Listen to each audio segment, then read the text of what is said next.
이수근의 이슈앤피플 2부 시작하겠습니다. 젊은 청년 정치인의 눈으로요. 돌직구 날려보는 시간이죠. 상암동 한시 청년들 오늘도 두 분 모셨습니다. 먼저 박성민 민주당 전 최고위원 나오셨습니다. 안녕하세요. 네, 안녕하세요. 예, 또 박민협 국민의힘 부대변인 나오셨습니다. 어서 오세요. 네, 안녕하세요. 예, 자, 두 분 나오셨으니까 먼저 이 얘기부터 하겠습니다. 코인 얘기 한번 해볼까요? 국회 윤리특위 자문위원회가요. 김남국 의원에 대해서 의원직 제명을 권고했습니다. 국회는 항상 그렇더라고요. 절차가 아주 복잡합니다. 자문위의 권고는 의무는 아니라고 합니다. 박 의원님, 자, 국회가 김남국 의원을 그 권고대로 제명할까요? 사실 좀 쉽지 않아 보여요. 왜냐하면 과거에 이제 국회의원직이 제명된 사례는 김영삼 전 대통령 이후에는 없습니다. 예. 그러니까 뭐 과거에 한나라당 모 의원의 제명안이 이제 본회의 표결까지 간 경우는 있었지만 그때도 결과적으로는 부결이 됐고 또 다른 인사 같은 경우에는 그 본회의 표결에 가기 몇 시간 전에 직접 본인이 의원직 사퇴를 하는 그런 선례도 있었거든요. 그러다 보니까 아마 국회에서는 뭐 그것이 동료에 대한 온정주의든 또는 그 선출된 권력에 대한 존중이든 제명이라는 강수를 결정하기가 내부적으로 쉽지 않은 분위기인 거는 확실한 것 같습니다. 예. 다만 좀 생각해봐야 될 부분은 일단 윤리자문위가 고심 끝에 내린 결론이라는 점을 저는 의원들께서 좀 존중을 해주셨으면 한다라는 생각이 있고 예. 사실 본회의 표결까지 가기 전에 좀 김남국 의원이 사태를 이렇게까지 끌고 온 데에 대한 본인의 책임을 좀 스스로 지는 모습을 좀 보여줬으면 좋겠다라는 생각이 있습니다. 사실 지금 보면 김남국 의원께서 이야기했던 것과는 사실관계가 전혀 다른 팩트들이 등장하고 있고 본인은 심지어 자료조차 제대로 내지 않았다라는 질타를 뭐 민주당으로부터도 그렇고 윤리자문위로부터도 비판을 받고 있기 때문에 또 이런 불성실한 소명의 과정까지 다 포함한다면 본인이 좀 책임을 지고 좀 직책을 내려놓는 것이 맞지 않을까 싶습니다. 저도 스스로 김남국 의원께서 직접 책임을 지는 것이 맞다라고 생각을 하는데요. 예. 이게 제명안이 가결되기까지는 저도 어렵다는 입장입니다. 사실 이재명 체제 이후에 어떤 4연속 체포동의안 부결이라는 어떤 소위 방탄국회라는 것들도 이어져 왔고 예. 또 민주당에서 내건 혁신위에서조차 또 정당한 영장 청구라는 교묘한 말장난으로 어떻게 보면 체포 이제 불체포 특권을 결국에는 내려놓지 않은 모습들을 보여왔고요. 예. 또 김남국 의원 본인도 이미 지금 반성의 기미가 보이지 않는 상황에 예. 민주당 지도부에서도 계속해서 뭐 범법자도 아닌데 제명은 과하다 아니면 괘씸죄가 적용된 것 같다는 어떤 그런 빌드업을 하고 있다고 저는 보여집니다. 예. 제명안을 부결시키기 위한 빌드업을 하고 있다고 판단이 되는데 심지어는 국민의힘에서 방탄정당 프레임을 만들기 위해 일부러 반대표를 던질 것이다라는 그런 음모론까지 나오고 있는 상황에서 예. 제명안이 가결되기는 어려워 보이고요. 다만 자문위에서 이제 제명안을 권고를 한 것은 김남국 의원이 공직자로서 최소한의 도덕적 윤리를 지키지 못했다라는 것이기 때문에 이 부분은 뭐 김남국 의원이 직접 결자 해지를 하든 아니면 민주당의 가결을 통해 결국에는 국회의 다수 의석을 가진 민주당에서 결정할 부분이기 때문에요. 예. 민주당에서 이제 결정을 하는 것이 국민들께 좀 사죄드리는 방향이 아닌가 그렇게 생각을 합니다. 김남국 의원 그 코인 사태 있잖아요. 그 네. 과정 지켜보면서 김남국 의원 뭐를 제일 잘못하는 것 같아요? 아무래도 여러 가지 부분이 있겠지만은 제가 생각했을 때는 뭐 매일같이 라면을 먹는다느니 아니면 뭐 신발을 떨어졌는데도 바꿔 신지 않는다는 등 서민 코스프레를 해왔던 부분이 있잖아요. 그게 예. 제가 볼 때는 어떻게 보면 국민을 기만한 것이 아닌가라는 부분도 좀 보여지고요. 예. 그리고 또한 계속해서 오락가락하고 있는 가장 큰 부분 중에 하나가 자금 출처에 대한 소명인데요. 예. 제가 알기로는 아직까지도 그 위믹스 코인에 대한 출처가 좀 명확하게 밝혀지지 않은 것으로 알고 있고 해서 이런 부분들이 또 지금 자문위에서 다른 의원들에 대해서 얘기 나온 것과 좀 차이가 있지 않나 그렇게 생각을 합니다. 예. 예. 민주당 얘기 좀 하셨으니까 이제 이화영 그러니까 전 경기도 부지사죠. 네. 예. 이재명 대표에게 불리한 말을 했다가 뭐 말을 바꿨다 이런 얘기를 하는데 정확히 하면 이거죠. 뭐 그 이재명 대표가 불리한 말을 했다라는 보도가 있었고 입장문을 내고 그 보도가 틀렸다고 했습니다. 자, 대변인, 여당은 네. 지금 이재명 대표 측에서 회유했다 이런 얘기 하던데요? 이 사안의 우선은 타임라인을 조금 먼저 짚어볼 필요가 있겠는데요. 예.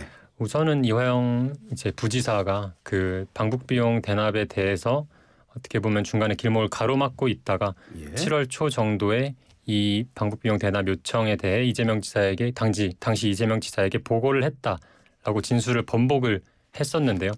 그 이후에 이제 보도에 따르면 이재명 대표의 최측근이 이화영 부지사 측을 방문해서 당에서 최대한 돕겠다는 이야기를 전한 것으로 보도가 되었고 또 그 이후에 그 이화영 부지사의 배우자께서 또 탄원서도 공개가 됐고 또 면회가 있었다고 합니다. 그 이후에 나온 것이 이 이화영 부지사의 옥중서신인데요. 그걸 통해서 이제 입장을 재번복을 한 것인데 이게 어떻게 보면 이달 초에 했던 진술을 20여일 만에 다시 재번복한 굉장히 어떻게 보면 부자연스러운 상태라고 보여지는데요. 이것은 어떻게 보면 사건 배후의 회유라고밖에는 볼 수 없을 것 같습니다. 그리고 이 옥중서신을 잘 읽어보면요. 예. 굉장히 이게 보도와는 사실이 다르다라고 얘기를 했는데 정확히 예. 제가 이 부분을 조금 발췌를 해온 부분이 있습니다. 2019년 7월 필리핀에서 개최된 국제대회에서 우연히 만난 북측 관계자와 김성태가 있는 자리에서 이 지사의 방북도 신경 써주면 좋겠다.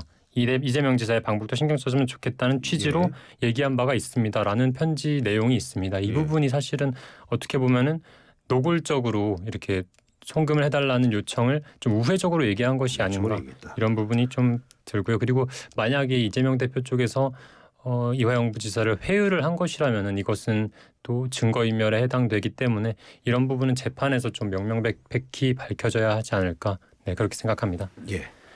근데 저는 막 지금 뭐 여당에서 굉장히 강하게 뭐 민주당 측에서 회유를 하고 있다 이화영 지사에 대해서 이렇게 거의 기정사실화 하시는 것 같은데 저는 이거는 좀 위험하다라고 보고요. 예. 일단 뭐 이런 거죠. 일단 두 가지가 있는데 이재명 대표에게 이 쌍방울의 방북 비용 대납을 사전 보고를 했느냐. 예. 이건데 사전 보고를 일단 안 했다라는 거고. 다만 이제 조금 그 과거와 달리 이제 이전 부지사의 말이 바뀐 건 뭐냐면 과거에는 이제 그 스마트팜 대납도 모른다. 그다음에 그렇죠. 방북 비용 대납도 모른다였어요. 근데 일단 행사장에서 만난 거는 인정을 했고 김성태 그 전 쌍방울 회장에게 도지사의 방북 추진도 신경을 좀 써달라 정도로 언급을 했다라는 거는 이제 이번에 바뀐 사실관계입니다. 예. 저는 이거에 대해서는 어쨌든 이제 진술이 일부 바뀐 건 저는 맞다고 보거든요. 예. 그렇다고 한다면 이건 재판에서 좀 가려볼 문제다라고 생각을 합니다. 왜냐하면 여전히 이 검찰이 원하는 방향은 제가 봤을 때는 이재명 대표가 이 이전 부지사로부터 사전 보고를 받았고 결국에 이 쌍방울의 대납 사실을 알고 있었고 그것을 묵인했다라는 게 이 검찰이 보는 시각인 것 같은데 사실 이재명 대표가 뭔가 청탁을 했다거나 외압을 행사했다라는 증거가 아직까지 나오고 있지 않거든요. 그러다 보니까 검찰 입장에서는 이 이전 부지사의 아내 측이 쓴 탄원서에 있는 것처럼 이 이전 부지사에 대한 뭐 압박 또는 탄압 이런 게 수사 과정 중에 있었을 수 있는 것 아니냐라는 생각을 민주당으로서는 충분히 해볼 수 있는 상황이다라고 보여집니다. 그래서 결과적으로는 저는 뭐 지금 벌써부터 이제 회유다 뭐 이전 부지사를 회유하고 있다라고 좀 여당에서는 판단을 하고 있지만 저는 이거는 재판에서 이 진술의 신빙성부터 시작해서 이 번복하게 된 과정에 대해서는 분명히 재판에서 좀 따져 묻게 될 것이다라는 생각이 들어서 법원의 판단을 기다리는 것이 가장 합리적이지 않나 싶습니다. 두 분 생각이 뭐 법원의 판단을 한번 지켜보자 이런 면에서는 같은데요. 참 박 의원님. 네. 지난 주말에 그 서울 양평 고속도로에 대한 설명 쭉 국토부에서 하던데 들어보니까 다 이해되던가요? 근데 저는 약간 이제 국토부가 그러니까 원희룡 장관이 양치기 소년이 됐다고 생각을 합니다. 그래서 이 양치기 소년의 말은 나중에 가서는 아무도 믿지 않잖아요. 저는 그런 상황까지 왔다라고 생각을 하기 때문에 사실 지금 상황에서 국토부의 해명이 뭐 그렇게 신빙성 있어 보이지도 않고 여전히 민주당에서 질문했었던 여러 가지 자료들이나 아니면 일관되지 못한 이 상황 설명에 대해서 명확한 답을 내놓지 못하고 있다는 점이 더 큰 문제인 것 같습니다. 그래서 보면 이런 거죠. 뭐 비용 예. 편익 분석도 제대로 안 한 대안 노선을 갔다가 그 원안의 예타까지 끝난 노선, 그 경제성 분석까지 다 끝난 노선을 두고 예. 비용 편익 분석도 안 해놓고 이게 더 경제적인 노선이다라고 대안 노선의 필요성을 더 강조했다라거나 이런 게 이미 그동안 다 언론 보도를 통해서 드러난 바가 있거든요. 근데 그동안에는 도대체 무엇을 하시다가 이제 와서 원희룡 장관이 백지화를 선언하신 지 며칠 만에 다시 네. 갑자기 정상 추진을 하기 위해 노력하겠다라고 말씀하시는 이 국토부의 이중적인 태도가 사실 잘 납득이 좀 되지 않는 면도 많은 것 같습니다. 예. 박 부대변인님은 어떻게 보셨습니까? 저는 이제 국토부에서 반복적으로 이제 관련된 자료를 제시했음에도 불구하고 예. 이 기승전 김건희에 대한 예. 특혜 의혹이 계속 끊이지 않았기 때문에 예. 그 논란을 검증하고자 정말 이 자료를 7년간의 자료를 모두 공개했다고 저는 보고 있고요. 예. 사실 이것이 또 어떻게 보면 행정사상 좀 이례적이라고도 볼 수 있는 사안이기 때문에요. 그렇죠. 어떻게 보면 저는 이거는 계속 반복적으로 이런 의혹을 제기하는 것이 예. 어떻게 보면 이재명 대표의 사법 리스크를 조금 가리기 위한 그런 민주당의 작전이 아닌가 그런 생각이 드는데 예. 이제 국토부에서 모든 자료를 다 공개를 했기 때문에 예. 이 부분을 국민들께서 보시고 충분히 진실을 판단하실 수 있을 거라 그렇게 생각이 됩니다. 지난주 그 양평 고속도로 그 설명해주기 앞서서 윤석열 대통령 장모가 법정 구속이 됐습니다. 박 대변인. 네. 예. 대통령 출마 선언하면서 자신의 장모는 10원 한 장 피해 안 줬다고 했었는데 자 이러면은 국민들은 박 대변인 거짓말로 좀 받아들이지는 않을까요?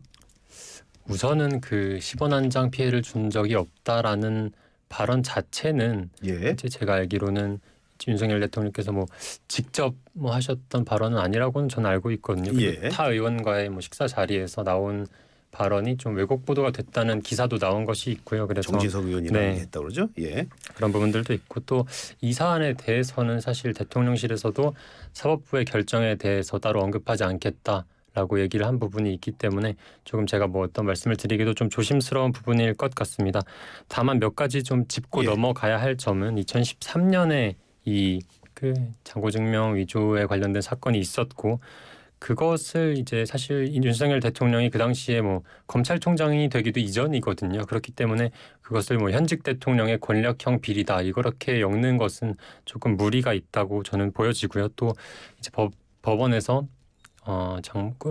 윤석열 대통령의 장모가 도주 우려로 인해 이렇게 구속을 했다라는 부분은 사실 대통령의 장모고 또 70대 노령의 이제 장모를 뭐 도주 우려 때문에 구속을 했다는 부분은 좀 아쉬움이 남는 것 같습니다. 그리고 예.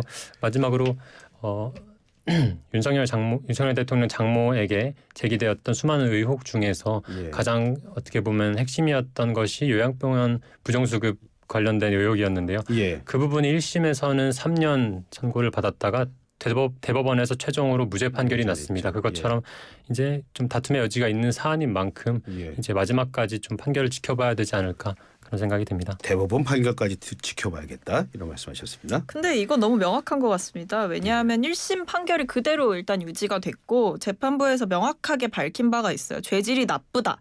예. 도주 우려도 있다. 라는 이유 때문에 법정 구속이 된 것이고 이 윤석열 대통령의 장모 최 씨가 이 위조했다고 하는 이 장교 증명서의 액수가 굉장히 큽니다. 그러니까 지금 보면 2013년 경기도 성남시 도촌동 땅을 사들이는 과정에서 4차례에 걸쳐서 349억 원의 장고 증명서를 위조했고 예. 도촌동 땅 관련 소송에서 100억 원의 위조한 장고 증명서를 법원에 제출했다고 하거든요. 예.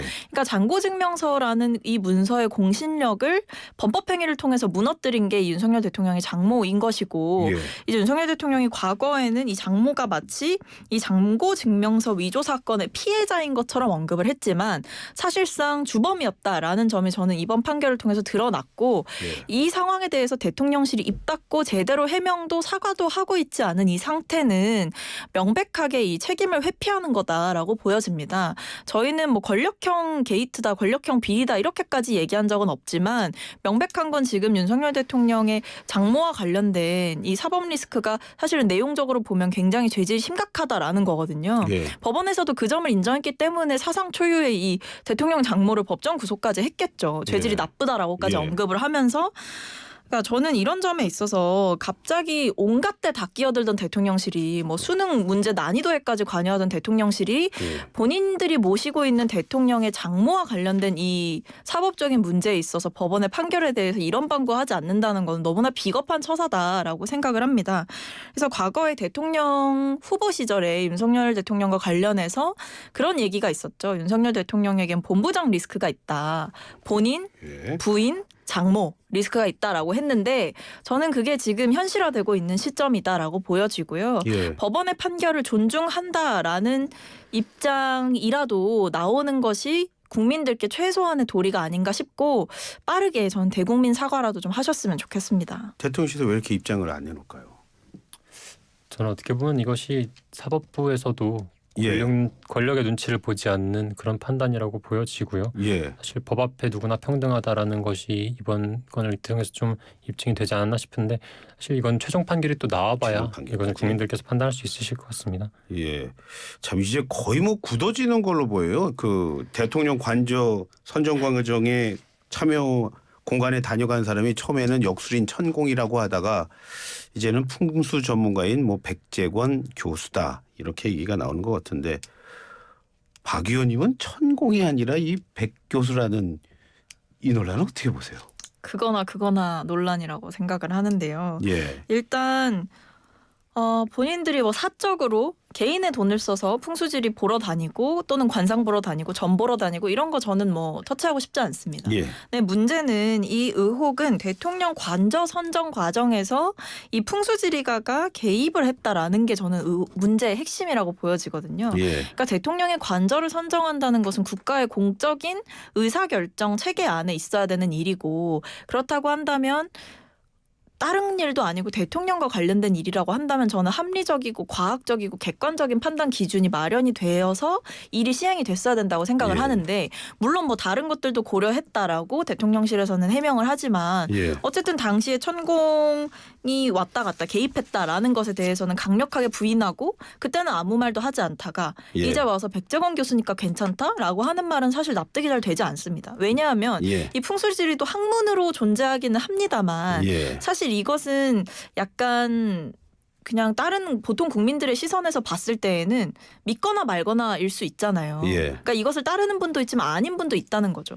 그렇다면 국민들 세금 들여서 대통령의 이 관절이 이전하고 심지어 이 백재권 교수가 다녀가기 전에 벌써 이미 윤석열 대통령이 직접 뭐 다른 그 관절을 사용하겠다라고 밝혔는데 한 달 만에 관저가 외교부 공간으로 바뀐단 말이에요. 이런 졸속적인 처리 과정에 도대체 누가 개입했느냐라는 예. 게 당시의 질문이었는데 예. 거기에 대해서 누군가 이런 무속인 같은 성격을 띤 풍수 전문가라고 하는 사람이 개입했다라고 한다면 이거는 사실 좀 국기문란의 성격이 아닌가 싶습니다. 여전히 의혹을 가질 수밖에 없다는 말씀이셨고요.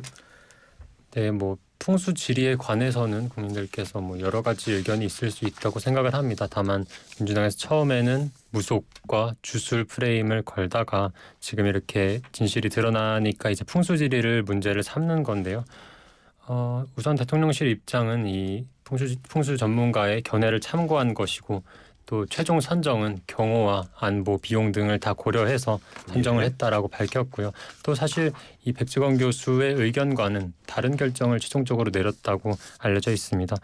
그리고 또 사실 이것이 과거 정부 시절에도 풍수지리를 참고한 사례가 몇 번 있습니다. 노태우 정부 시절에도 있었고 또 노무현 정부 시절에도 행정수도 이전을 추진할 당시에 후보지 선정 과정에서 그 위원회에 풍수지리 전문가가 직접 위원으로 참여를 했던 이력이 있기 때문에요.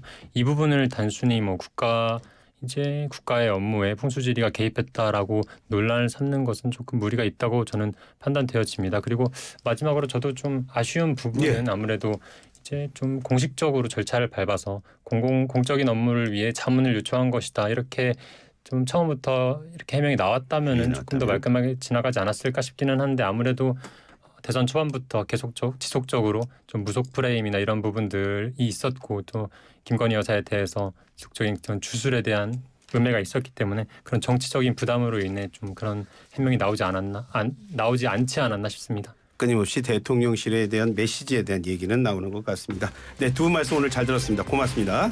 감사합니다. 감사합니다. 예, 네, 지금까지 국민의힘 강민혁 부대변인 그리고 더불어민주당 전 최고위원인 박성민 최고위원과 함께했습니다.